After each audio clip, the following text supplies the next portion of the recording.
Et pourquoi on est inspecté justement? Est-ce que c'est vraiment de l'ordre de la dénonciation ou n'importe qui peut être inspecté du jour au lendemain?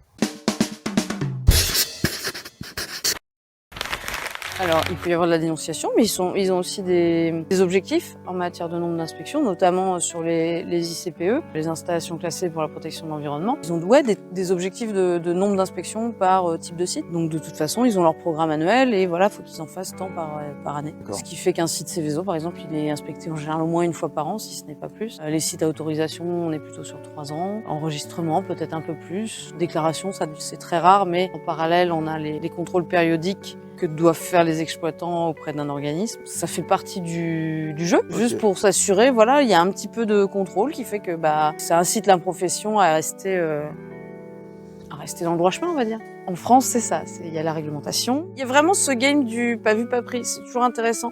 T'as pas du tout ça dans les pays anglo-saxons. La philosophie du droit est différente. Anglo-saxon, on peut pas te traiter de menteur ou le côté prise en défaut public est un truc qu'on veut absolument éviter. Donc du coup, les gens vont faire tout leur possible pour être carrés et pour pas se faire attraper publiquement, pour pas être en défaut public. Là où le français, l'idéal c'est qu'on puisse avoir une possibilité d'être pris sur le fait, mais pas de manière systématique. On a une base de données, par exemple, pour tous les véhicules qui passent le contrôle technique, avec tous les véhicules en circulation en France. Donc si je veux, je fais un extract de la base et j'ai tous les véhicules qui sont en dépassement de contrôle technique. La police n'a pas accès à cette base de ce point de vue extraction. Si tu te fais contrôler, oui, et que t'es pas à jour, là t'es sanctionnable.